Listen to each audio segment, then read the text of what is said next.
DNA TV మన రాష్ట్రం మన ఛానల్. నమస్కారం, న్యూస్ కి స్వాగతం. ఆంధ్రప్రదేశ్ ప్రజల దశాబ్దాల కల సాకారమైంది. విశాఖపట్నం కేంద్రంగా దక్షిణ కోస్తా రైల్వే జోన్ ఏర్పాటుకి సంబంధించి కేంద్ర ప్రభుత్వం అధికారికంగా గెజెట్ నోటిఫికేషన్ విడుదల చేసింది. ఈ చారిత్రాత్మక నిర్ణయంపై ముఖ్యమంత్రి నారా చంద్రబాబు నాయుడు హర్షం వ్యక్తం చేశారు. ప్రధాని మోదీ, రైల్వే మంత్రి అశ్విని వైష్ణవులకు ధన్యవాదాలు తెలియజేసిన సీఎం ఈ జోన్ ఏర్పాటుతో ఉత్తరాంధ్ర ముఖ చిత్రం మారిపోతుందని ఆశాభావం వ్యక్తం చేశారు. ఆంధ్రప్రదేశ్ రాష్ట్ర విభజన హామీలో కీలకమైన విశాఖ రైల్వే జోన్ ఎట్టకేలకు పట్టాలెక్కనుంది. విశాఖపట్నం కేంద్రంగా దక్షిణ కోస్తా రైల్వే జోన్ ఏర్పాటు చేస్తూ రైల్వే శాఖ గెజెట్ నోటిఫికేషన్ ను విడుదల చేసింది. ఈ ప్రకటనతో రాష్ట్ర వ్యాప్తంగా ముఖ్యంగా ఉత్తరాంధ్ర ప్రజల్లో హర్షాతిరేకాలు వ్యక్తమవుతున్నాయి. ఈ గెజెట్ విడుదలపై ముఖ్యమంత్రి చంద్రబాబు నాయుడు ఎక్స్ వేదికగా స్పందించారు. రాష్ట్ర ప్రజల చిరకాల స్వప్నం నెరవేరిందని ఆయన వ్యాఖ్యానించారు. వచ్చే నెల అంటే 2026 జూన్ 1వ తేదీ నుంచి విశాఖ కేంద్రంగా రైల్వే జోన్ అధికారిక కార్యకలాపాలు ప్రారంభం కానున్నాయని సీఎం తెలియజేశారు. నూతనంగా ఏర్పాటైన విశాఖ మరియు రాయగడ డివిజన్ల మధ్య సమన్వయంతో రైల్వే వ్యవస్థ మరింత బలోపేతం కానుందని ఈ సందర్భంగా తెలియజేశారు. ఏపీ విజ్ఞప్తిని మన్నించి చారిత్రాత్మక గెజెట్ విడుదల చేసిన ప్రధాని నరేంద్ర మోదీకి రైల్వే శాఖ మంత్రి అశ్విని వైష్ణవ్ కు ముఖ్యమంత్రి చంద్రబాబు ప్రత్యేక కృతజ్ఞతల్ని తెలియజేశారు. ప్రధాని నరేంద్ర మోదీ నాయకత్వంపై నమ్మకంతోనే ప్రజలు బీజేపీకి పట్టం కట్టారని రాష్ట్ర బీజేపీ అధ్యక్షులు పివిఎన్ మాధవ్ వెల్లడించారు. పశ్చిమ బెంగాల్లో టీఎంసీ రౌడీ పరిపాలనకు ప్రజలు అంతం పలికారని, దేశవ్యాప్తంగా ఈ తీర్పుపై హర్షాతిరేకాలు వ్యక్తమవుతున్నాయని పేర్కొన్నారు. అమిత్ షా, సునీల్ బన్సల్ వంటి నాయకుల కృషి, కార్యకర్తల త్యాగాల వల్లే ఈ చారిత్రాత్మక విజయం సాధ్యమైందని స్పష్టం చేశారు. 3 రాష్ట్రాల్లో బీజేపీ ఘన విజయం సాధించిన నేపథ్యంలో ఏపీ బీజేపీ అధ్యక్షుడు పివిఎన్ మాధవ్ ఆధ్వర్యంలో నగరంలో విజయోత్సవ ర్యాలీ నిర్వహించారు. భవానీపురంలోని పశ్చిమ ఎమ్మెల్యే సుజనా చౌదరి కార్యాలయం నుంచి ప్రారంభమైన ఈ ర్యాలీలో పార్టీ శ్రేణులు ఉత్సాహంగా పాల్గొన్నారు. ఈ సందర్భంగా పివిఎన్ మాధవ్ మాట్లాడుతూ ప్రధాని నరేంద్ర మోదీ నాయకత్వంపై ప్రజలకు నమ్మకం పెరిగిందని తెలిపారు. దేశవ్యాప్తంగా ఈ తీర్పుపై హర్షాతిరేకాలు వ్యక్తమవుతున్నాయని అన్నారు. తమిళనాడులో సూపర్ స్టార్ విజయ్ సాధించిన విజయాన్ని కూడా బీజేపీ స్వాగతిస్తుందని అన్నారు. అమిత్ షా, సునీల్ బన్సల్ వంటి నాయకుల కృషి, కార్యకర్తల త్యాగాల వల్లే ఈ చారిత్రాత్మక విజయం సాధ్యమైందని అన్నారు.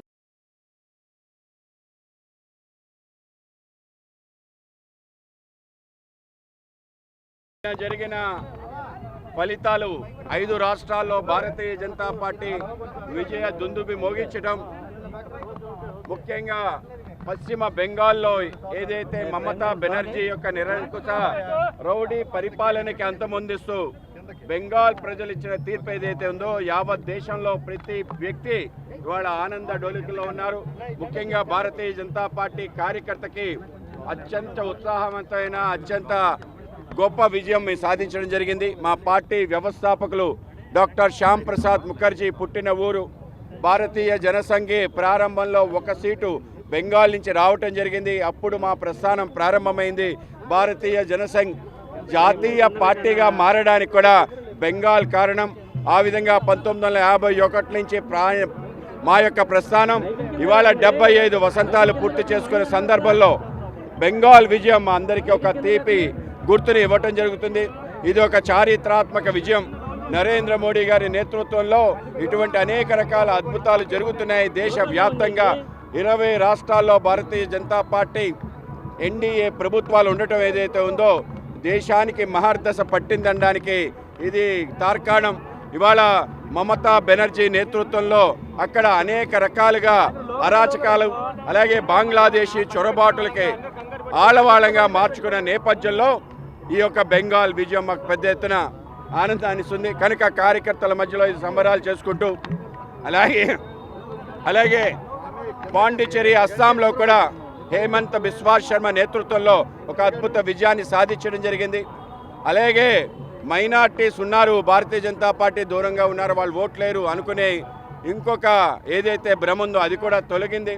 సుమారు 63 స్థానాల్లో 40 స్థానాలు బీజేపీ కైవసం చేసుకోవడం జరిగింది. ప్రతి బూత్లో కూడా ముస్లింలు కూడా ఓటేయటం జరిగింది. ఆ విధంగా పెద్ద ఎత్తున ఈ యొక్క విజయం ఏదైతే ఉందో భారతీయ జనతా పార్టీ అన్ని వర్గాలకి చేరిందని, అన్ని వర్గాల వాళ్ళు అంగీకరిస్తున్నారని దానికి తార్కాణం. 60% ముస్లింస్ ఉన్న ప్రాంతంలో కూడా భారతీయ జనతా పార్టీ గెలవటం ఏదైతే ఉందో మేము ఇది ఒక చిరస్మరణీయమైన ఒక గుర్తుగా భావిస్తున్నాం. అమిత్ షా గారికి, అలాగే సునీల్ బన్సల్ గారు వీళ్ళు చేసిన అవిరల కృషి, అలాగే గత 6 సంవత్సరాల బట్టి అక్కడ కార్యకర్తలు అనేక రకాల కష్టాలు పడుతున్నారు, అనేక రకాల త్యాగాలు చేశారు, అనేక రకాలుగా టీఎంసీ నేతృత్వంలో అనేక రకాల బలిదానాలు కాబడ్డాయి. వాటన్నిటికీ కూడా ఇవాళ చరమగీతం పాడుతూ ఒక అద్భుత విజయం మేము బెంగాల్లో సాధించడం ఏదైతుందో మా అందరికీ చాలా ఆనందాన్ని కలిగించింది. అలాగే అస్సాం పేదరికం నిర్మూలిస్తామన్న హామీలను తుంగలో తొక్కి కూటమి ప్రభుత్వం కార్పొరేటర్లకు పెద్దపీట వేస్తుందని సిపిఎం నాయకులు సిహెచ్ బాబురావు, దోనేపూడి కాశీనాథులు ధ్వజమెత్తారు. 30 నుంచి 40 ఏళ్లుగా వీధి వ్యాపారం చేసుకుంటున్న వారికి గుర్తింపు కార్డులు ఇవ్వకుండా లైసెన్సుల సాకుతో వారిని తొలగించడం అన్యాయమని అన్నారు. మంగళవారం వీధి వ్యాపారులకు గుర్తింపు కార్డులు ఇవ్వాలని, పోలీసుల వేధింపులు లేకుండా చూడాలని, గ్రీన్, రెడ్ వంటి జోన్ల విభజనకు వ్యతిరేకంగా సిపిఎం ఆధ్వర్యంలో నగరపాలక సంస్థ కార్యాలయం వద్ద ధర్నా నిర్వహించడం జరిగింది. కార్యక్రమంలో సిపిఎం నాయకులు సిహెచ్ బాబురావు, దోనేపూడి కాశీనాథ్, సెంట్రల్ నగర కార్యదర్శి దుర్గారావు, తూర్పు నగర కార్యదర్శి బాయ సత్యబాబు తదితరులు పాల్గొన్నారు. ఈ సందర్భంగా వారు మాట్లాడుతూ విజయవాడ పాత బస్టాండ్ వద్ద ఉన్న 4.5 ఎకరాల విలువైన భూమిని లూలు మాల్ వంటి అంతర్జాతీయ సంస్థలకు కూటమి ప్రభుత్వం అప్పనంగా కట్టపెట్టిందని తెలియజేశారు. ఒకవైపు కార్పొరేటర్లకు దోచిపెడుతూ మరొక వైపు 30 నుంచి 40 ఏళ్లుగా వీధి వ్యాపారం చేసుకుంటున్న వారికి గుర్తింపు కార్డులు ఇవ్వకుండా లైసెన్సుల సాకుతో వారిని తొలగించడం అన్యాయమని తెలియజేశారు. రిలయన్స్, మెట్రో వంటి ఆన్లైన్ వ్యాపారాల వల్ల ఇప్పటికే దెబ్బతిన్న చిర వ్యాపారులను ప్రభుత్వం ఆదుకోవాలని ఈ సందర్భంగా డిమాండ్ చేశారు. నిర్మూలన చేస్తాం, T4 పథకంలో పేదలను ఆదుకుంటామని కూటమి ప్రభుత్వం మాటలు చెప్తా ఉంది. కానీ చేతల్లో మాత్రం పేదల పట్టుబడుతూ ఉంది. చిరు వ్యాపారుల్ని బతకనిచ్చేటువంటి అవకాశం లేదు. చిరు వ్యాపారులకు రుణాలు ఇస్తామని స్వానిధి, ముద్రా పథకాల పేర్లు చెప్తున్నారు తప్ప కాల్ మనీతోనూ వడ్డీ వ్యాపారుల కోరల్లో చిక్కుకుపోయి చిరు వ్యాపారం నాశనం అయిపోతూ ఉన్నారు. అదే బడా కార్పొరేట్ కంపెనీలకి విజయవాడలో లూలు మాల్ ఇంటర్నేషనల్ సంస్థకి పాత బస్టాండ్లోని 4.5 ఎకరాలు అప్పడంగా కట్టబెట్టేసి జీవోలు ఇచ్చేశారు. వాళ్ళు వ్యాపారం చేసుకుని బతకాలంట. రోడ్డు మీద ఉన్నటువంటి వీధి వ్యాపారులు మాత్రం బతకడానికి వీల్లేదు. వీళ్ళకి రూల్స్, నిబంధనలు, చట్టాలు. ఇదేనా ఇవాళ వీధుల్లో బతకడం అనేది, జీవనోపాధి అనేది ఒక హక్కుగా కోర్టు గుర్తించింది, చట్టాలు చేశారు. కానీ గవర్నమెంట్ ఏం చేస్తూ ఉంది? చిన్న వ్యాపారుల జీవితాలతో ఆడుకుంటా ఉంది. పైపెచ్చు దీన్ని అడ్డం పెట్టుకుని ప్రజాప్రతినిధులు కొందరు దీంట్లో కూడా లక్షల కోట్ల రూపాయలు బెదిరించి మరి వీధి వ్యాపారుల నుండి వసూలు చేస్తారు. వాళ్ళ మెడ మీద కత్తి పెడతా ఉన్నారు. దీనితో డిపార్ట్మెంట్లు ఏం చేస్తున్నాయి? నెలకి 2 నెలలకు ఒకసారి 300 రూపాయలు చొప్పున కేసులు రాసి వీళ్ళని పిట్టి కేసులు అంటున్నారు. ఇంకోవైపున రకరకాల డిపార్ట్మెంట్లు మిమ్మల్ని తీసేస్తామని బెదిరించడం, ఏ పూటకు ఆ పూట ఏమవుతుందో దిక్కు మొక్కు లేక ఉంది. ఇప్పటికే రిలయన్స్, మెట్రో ఆన్లైన్ వ్యాపారాలు వచ్చిన తర్వాత రోడ్ల మీద అమ్ముకునేటువంటి వ్యాపారస్తులు కూడా నాశనం అయిపోయారు. మరి ఇటువంటి నగరంలో 10 నుండి 15 వేల మంది వరకు కూడా ఆకర్షున్నారు. చిరు వ్యాపారులు కానీ, దోపిడిపాడు మీద వ్యాపారం చేసుకునేటువంటి వాళ్ళు కానీ, తట్టా పొట్టాలు లాంటి దీంట్లో అమ్ముకునేటువంటి వాళ్ళు కానీ మొత్తం కలిపితే సుమారుగా 15 వేల మంది ఉంటారని చెప్పనేటువంటిది ఒక అంచనా. ఇందులో ప్రధానమైనటువంటి వ్యాపార ముఖ్యమైన సెంటర్లు, కోడలి ప్రదేశాల్లో వ్యాపారాలు చేసుకునేటువంటి వాళ్ళ మీద దాడులు, దౌర్జన్యాలు పెరిగిపోతా ఉన్నాయి. లోకల్ గా ఉన్నటువంటి కొంతమంది ప్రజాప్రతినిధుల దందా అయితే ఇంకో వైపున అధికారుల వైపు నుండి కూడా దందా ఎదురవుతూ ఉన్నటువంటి పరిస్థితి చూస్తా ఉన్నాం. సుప్రీంకోర్టు జడ్జిమెంట్ ఇచ్చింది. నివాస ప్రాంతాల్లో, వినియోగం ఉండేటువంటి ప్రాంతాల్లో, జనం సంచారం ఉన్నటువంటి ప్రాంతాల్లో, జనం తిరిగేటువంటి ప్రాంతాల్లో ఈ రకమైనటువంటి చిరు వ్యాపారులకు అవకాశం కల్పించాలి అని చెప్పాను. గ్రీన్ జోన్ అనే పేరుతో, రెడ్ జోన్ అనే పేరుతో, ఎల్లో జోన్ అనే పేరుతో వీళ్ళకి అడ్డంకులు కల్పించేటువంటి దానికి ప్రయత్నం చేస్తూ ఉంటే సుప్రీంకోర్టు నాడు సిఐటియు నాయకత్వాన, సిఐటియు ఢిల్లీ కమిటీ నాయకత్వాన్ని వేసినటువంటి ఆ బిల్లు తీర్పిచ్చింది. దాని ప్రకారం వచ్చినటువంటి తీర్పుని దేశవ్యాప్తంగా అప్లై చేయమని చెప్పి సుప్రీంకోర్టు కోరుతా ఉంది. ఎన్టీఆర్ జిల్లా ఇబ్రహీంపట్నంలో ఉద్రిక్త వాతావరణం నెలకొంది. రింగ్ సెంటర్ వద్ద ఎటువంటి ముందస్తు సమాచారం లేకుండా చిరు వ్యాపారుల దుకాణాలని అధికారులు తొలగించడంపై నిరసన జ్వాలలు ఎగిసిపడ్డాయి. రోడ్డుని నమ్ముకొని బ్రతికే తమ పొట్ట కొట్టారంటూ వ్యాపారులు రోడ్డుపైకి చేరి ఆందోళన చేపట్టారు. వీరికి సిఐటియు నాయకులు మద్దతు తెలిపారు. ఇబ్రహీంపట్నం రింగ్ సెంటర్ వద్ద చిరు వ్యాపారుల ఆందోళనతో వాతావరణం వేడెక్కింది. ఏళ్ల తరబడి ఇక్కడ వ్యాపారం చేసుకుంటున్న తమకు ఎటువంటి నోటీసులు ఇవ్వకుండా అధికారులు అక్రమంగా షాపుల్ని తొలగించారని బాధితులు ఆగ్రహం వ్యక్తం చేశారు. ఈ ఆందోళనకి మద్దతు తెలిపిన సిఐటియు నాయకులు మహేష్ మాట్లాడుతూ అధికారుల తీరుపై మండిపడ్డారు. ట్రాఫిక్ నిబంధనల పేరుతో కేవలం పేదల పొట్ట కొడుతున్నారని, అదే సర్కిల్ వద్ద ఉన్న భారీ వ్యాపార సముదాయాలకు ఈ నిబంధనలు వర్తించవా అంటూ ప్రశ్నించారు. తక్షణమే ప్రభుత్వం స్పందించి చిరు వ్యాపారుల కోసం ప్రత్యేకంగా ఫ్రూట్ మార్కెట్ ఏర్పాటు చేయాలని సిఐటియు డిమాండ్ చేస్తుందని తెలిపారు. రింగ్ సెంటర్లో తోపుడు బళ్ళు గత 40 సంవత్సరాల నుంచి రోడ్డునే నమ్ముకొని బతుకుతున్నారు. వీళ్ళకి జీవనాధారం అనేది రోడ్డునే. ఈరోజు ఈ పూలు కాయలు అమ్ముకొని బతికే వీళ్ళకి ఈరోజు 2వ తారీఖున తెల్లవారుజామున 5 గంటల నుంచి 8 గంటల లోపు సరుకులు ఉన్నాయి అమ్ముకుంటామని చెప్పినా కూడా కలెక్టర్ గారు చెప్పారనే పేరుతో తొలగించేశారు. ఈరోజు కలెక్టర్ గారిని సూటిగా ప్రశ్నిస్తున్నాం. ఆల్ఫా సంగతి ఏంటి? ఈరోజు విశాల్ మార్ట్ సంగతి ఏంటి? ఈరోజు మధురం సంగతి ఏంటి? దుర్గా కాంప్లెక్స్ సంగతి ఏంటి అని చెప్పేసి మేము అడుగుతున్నాం. అక్కడ ట్రాఫిక్ నిబంధనలు వర్తించవా? పేదవాడికి మాత్రమే ట్రాఫిక్ నిబంధనలు వర్తిస్తాయా? మేము ఒకటే అడుగుతున్నాం, కలెక్టర్ గారు మీరు కూడా ఒక కింది స్థాయి నుంచి వచ్చి చదువుకొని కలెక్టర్ అయ్యారు. ఈరోజు పేదల పొట్ట కొట్టొద్దని చెప్పి మేము అడుగుతున్నాం. ఈరోజు మున్సిపల్ అధికారులు, పోలీస్ అధికారులు ఈరోజు మానవత్వం ప్రదర్శించకుండా వీళ్ళని తొలగించారు. తక్షణమే వీళ్ళకి ప్రత్యామ్నాయ శాశ్వత స్థలం ఒకటి ఏర్పాటు చేయమని చెప్పి డిమాండ్ చేస్తున్నాం. వీటితో పాటు ఫ్రూట్స్ మార్కెట్ అనేది ఒకటి ఏర్పాటు చేసుకొని పేరు మీరు ఏదైనా పెట్టుకోండి, కానీ మాకు ఒక ఫ్రూట్స్ మార్కెట్ అనేది ఏర్పాటు చేస్తే అనేక చోట్ల విజయవాడ లాంటి చోట్ల, వైజాగ్ లాంటి పెద్ద నగరాల్లోనే ఈరోజు ప్రత్యేకంగా తోపుడు వాళ్ళకి మార్కెట్లు ఉన్నాయి. కానీ ఇక్కడ మాత్రం ఎలాంటి మార్కెట్ లేకపోవడం వల్ల ఈరోజు రోడ్లు పాలైన పరిస్థితి ఉంది. మా మామిడికాయలోళ్ళు లక్షలు, ఇదే సీజను, ఈ నెల 15 రోజులే వాళ్ళకి సీజను, లక్షలు పెట్టి సరుకు తెచ్చుకొని రోడ్డు కుళ్ళిపోయి పారేసిన పరిస్థితి. ఇదంతా పచ్చి సరుకు. చాలా ఇబ్బందులు ఎదుర్కొంటా ఉన్నారు. ఈరోజు చాలా మంది ఒంటరి మహిళలు ఉన్నారు, వృద్ధులు ఉన్నారు. మహిళలు అమ్ముకుంటేనే ఈరోజు జీవనం. కూరగాయలు కానీ లేదా మేము తోపుడు బళ్ళలో 40 సంవత్సరాల నుంచి వ్యాపారం చేస్తున్నాము.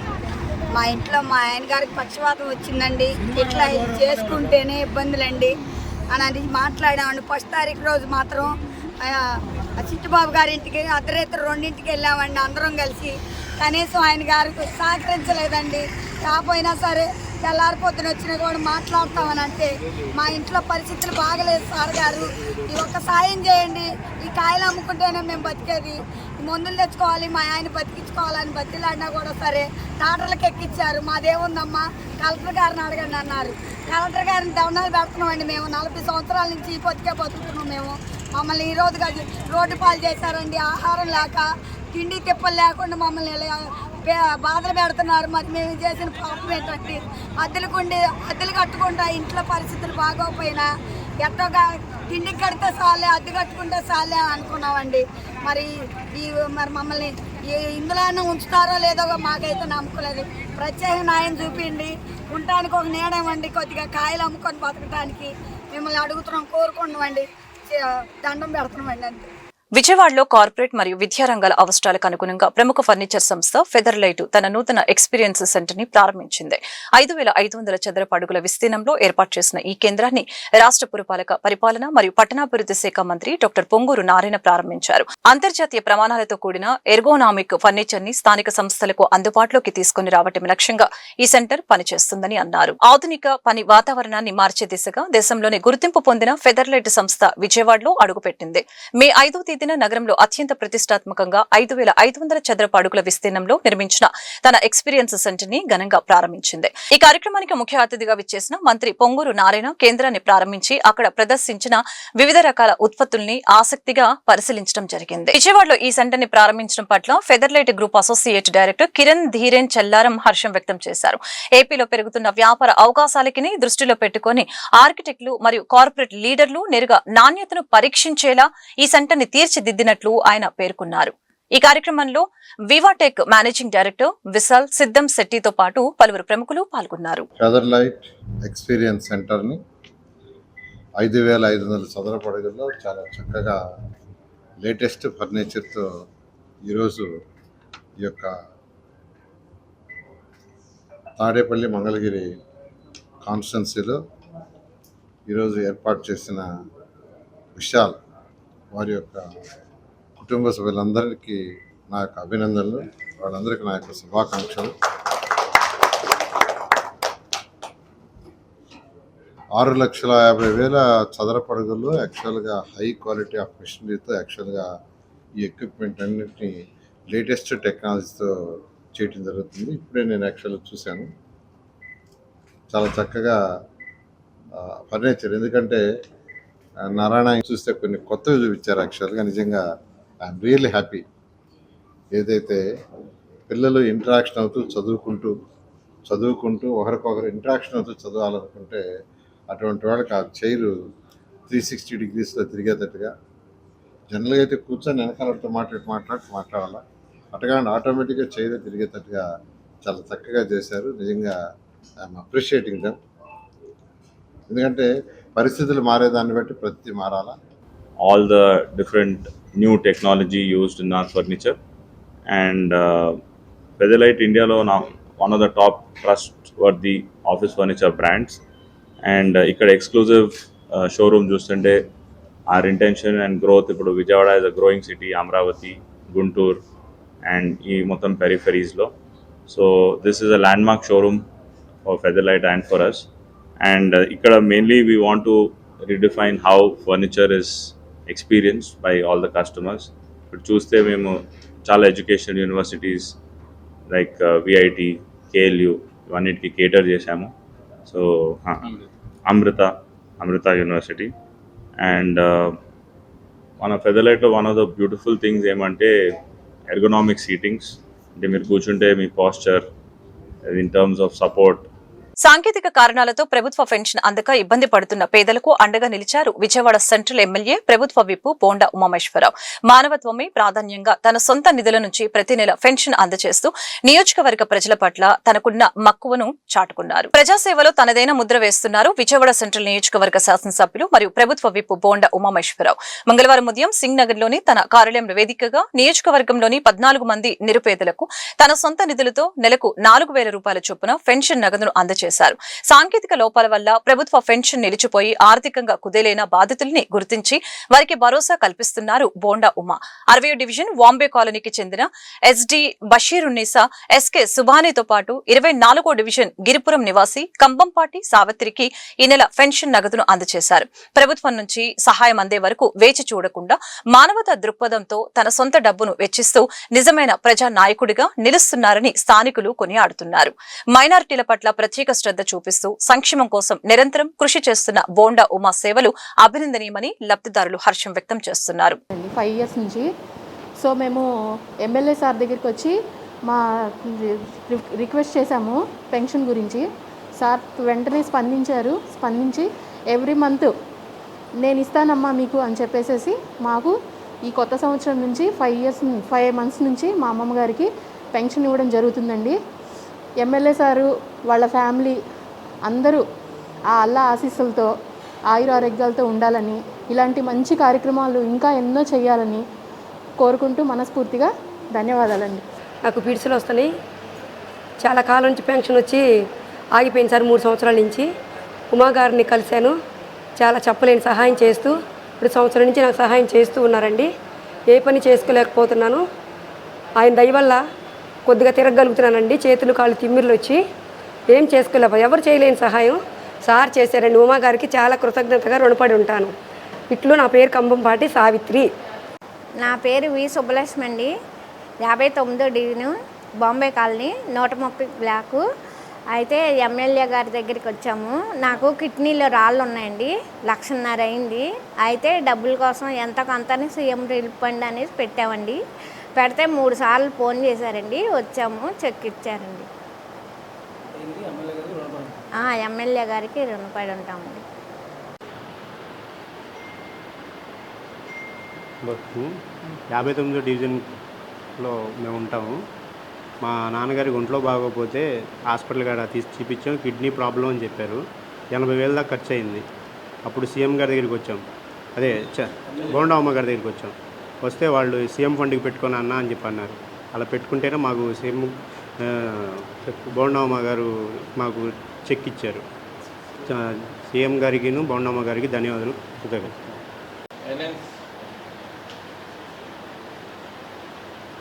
మా మదర్ పేరు పద్మ అండి. మేము 59 డివిజన్ నుంచి మాట్లాడుతున్నాను నేను.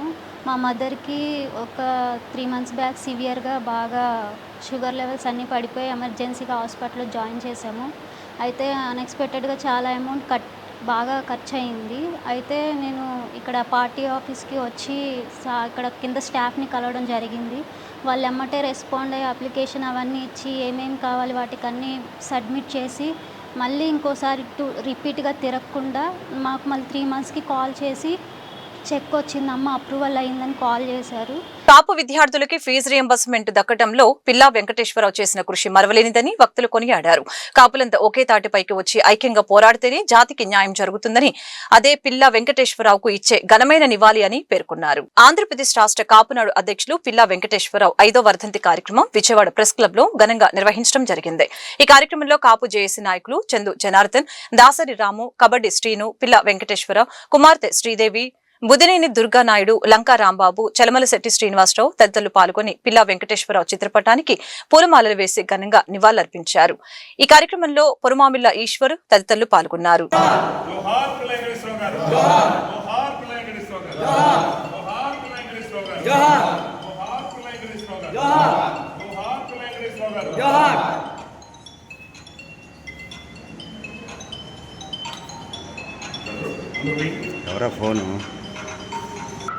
కాపునాడు అధ్యక్షులు కీర్తిశేషులు పిల్లా వెంకటేశ్వరరావు గారు 5వ వర్ధంతి సందర్భంగా అన్ని జిల్లాల నుంచి కాపునాడు నాయకులు, ఆయన అభిమానులు, శిష్యులు హాజరయ్యి ఆయనకి శ్రద్ధాంజలి ఘటించాము. ఈ సందర్భంగా విచ్చేసిన ఆయన శిష్యగణానికి, అభిమానులకి ధన్యవాదాలు తెలియజేస్తున్నాను. నమస్కారం. దాసరి రాము, కనగాపల్లి కాపు జేఏసీ కన్వీనర్. ఈ రోజున విజయవాడలో మన స్వర్గీయ పిల్లా వెంకటేశ్వరరావు గారి 5వ వర్ధంతి సందర్భంగా కాపునాడుకు సంబంధించిన నాయకులు, దానికోసం పనిచేసిన వాళ్ళు, పిల్లా వెంకటేశ్వరరావు గారితో సాంగత్యంతో పనిచేసిన మేమందరం కూడా ఈరోజు ఇక్కడ కలవడం జరిగింది. వారికి నివాళులు అర్పించడానికి ఘనంగా నివాళులు అర్పించాం. వారి 5వ వర్ధంతి సందర్భంగా వారు చనిపోయినప్పుడు కరోనా సంబంధించిన పీరియడ్ బాగా పీక్ టైంలో కరోనా వల్ల చనిపోలేదు, కానీ వారి వయసు రీత్యా ఇబ్బంది పడి చనిపోయారు. ఆ టైంలో మేమెవరం కూడా సరిగ్గా వారి కార్యక్రమాలకు ప్రభుత్వం పెట్టిన నిషేధాజ్ఞల వలన ఆయన కార్యక్రమాలు సరిగ్గా పార్టిసిపేట్ చేయలేకపోయాము. అది మాకు చాలా బాధాకరమైన విషయం. ఈ కాపు జాతి కోసం ఎంతో సేవ చేసిన మహానుభావుడు, ఆయన జీవితం మొత్తం ఈ కాపు కులం కోసం దారపోసిన వ్యక్తి, ఆయన త్యాగం చేసిన వ్యక్తి. కాపునాడు అనే ఒక వ్యవస్థాపక సభ్యులైన పెద్ద పెద్ద దిగ్గజాల్లో ఆయన వ్యవస్థాపక సభ్యులు. తర్వాత ఒక విధంగా చెప్పాలంటే ఆ వ్యవస్థాపక సభ్యుల్లో కాపునాడు పెద్దలు పిల్లా శ్రీదేవి గారికి, దాసరి రాము గారికి, స్టేజ్ మీద ఉన్న పెద్దలు లంకా రాంబాబు గారికి, మన మిత్రులందరూ కూడా ఈ రోజున పిల్లా వెంకటేశ్వరరావు గారు 5వ వర్ధంతి కార్యక్రమాన్ని ఇక్కడ ఏర్పాటు చేయడం జరిగింది. మరి మహానుభావుడు పిల్లా వెంకటేశ్వరరావు గారు దాసరాము గారు చెప్పినట్టుగానే ఆయన ఇల్లు కానీ, ఆయన ఆరోగ్యం కానీ ఏమాత్రం కూడా చూసుకోకుండా నిత్యం కాపు రిజర్వేషన్ కోసం, కాపు తెలగ బలిజ వర్గాలకి న్యాయం జరగాలి అని చెప్పని కోస్తా జిల్లాలో కానీ, రాయలసీమలో కానీ, మరి అనేక ప్రాంతాల తెలంగాణలో మరి ట్యాంక్ బండ్ దగ్గర కానీ అనేక ధర్నాలు చేసినప్పటికీ, పోరాటం చేసినప్పటికీ ఆనాడు మరి దాసరాము గారు చెప్పినట్టు ఆ రోజున పిల్లా వెంకటేశ్వరరావు చేసినటువంటి ఈ ఉద్యమాన్ని కొంచెం స్పీడ్ చేసినట్టుగైతే ఆ రోజున మంత్రులందరూ కూడా సపోర్ట్ ఇచ్చినట్టుగైతే సరిపోయేది. మంత్రులు ఎవరు కూడా ఆ రోజున సహకరించకపోవడం, పిల్లా వెంకటేశ్వరరావు మరి ఆయన అనుచరులతో, మరి అనేక జిల్లాలో ఉన్న నాయకులతో మాట్లాడి మరి ఈ కార్యక్రమం అంతా చేసుకుంటూ వచ్చారు. ఆయన చివరి నిమిషం వరకు రిజర్వేషన్ అవ్వాలి. రాష్ట్ర అధ్యక్షులు ఈరోజు పెద్దలు పిల్లా వెంకటేశ్వరరావు గారు 5వ వర్ధంతి సందర్భంగా వారికి నివాళులు అర్పించాం. ఈ సందర్భంగా అందరం కలుసుకోవడం జరిగింది. వారి యొక్క కుమార్తె శ్రీదేవి గారు కానీ, పెద్దలు దాసరాము గారు, ఈశ్వర్ గారు, ప్రసాద్ గారు అందరూ కూడా కలుసుకోవటం, వారికి నివాళులు అర్పించటం, ఈ సందర్భంగా వారి సేవల్ని కొనియాడటం, వారిని గుర్తు తెచ్చుకోవటం జరుగుతూ ఉంది. దాసరామ గారు చెప్పినట్టుగా కాపునాడుకి వ్యవస్థాపకులుగా కొన్ని దశాబ్దాల పాటు కాపునాడు అధ్యక్షులుగా ఉమ్మడి రాష్ట్రంలో కులానికి ఎనలేని సేవ చేసిన ఘనత పిళ్ళ వెంకటేశ్వరరావు గారిది. ముద్రగడ గారి ఉద్యమం సందర్భంలో కానీ అంతకుముందు కానీ ఆ రోజు రాష్ట్ర ప్రభుత్వం కాపు కార్పొరేషన్ యొక్క ఆ ఏర్పాటులో రాష్ట్ర ప్రభుత్వంతో ముఖ్యమంత్రి గారితో అనేక దఫాలుగా చర్చలు జరిపిన ఘనత పిళ్ళ వెంకటేశ్వరరావు గారిది.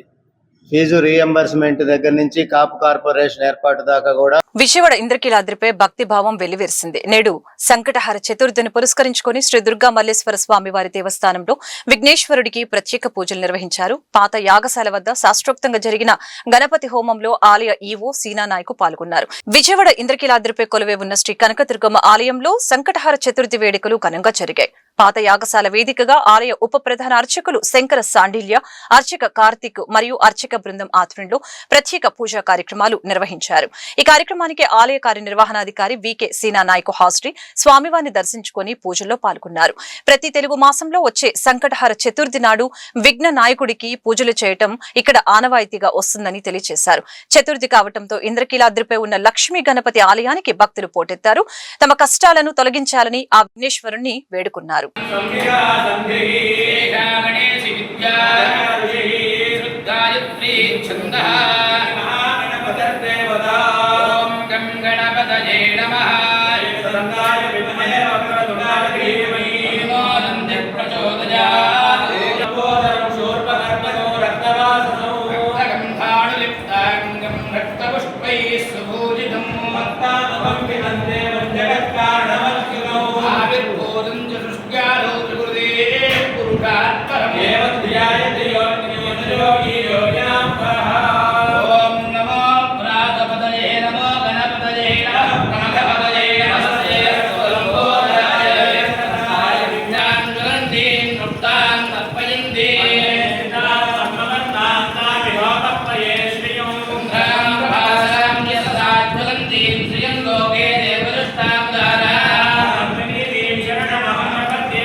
ఈ వార్తలు ఇంతటితో సమాప్తం. మరొక బులెటిన్లో మళ్ళీ కలుద్దాం.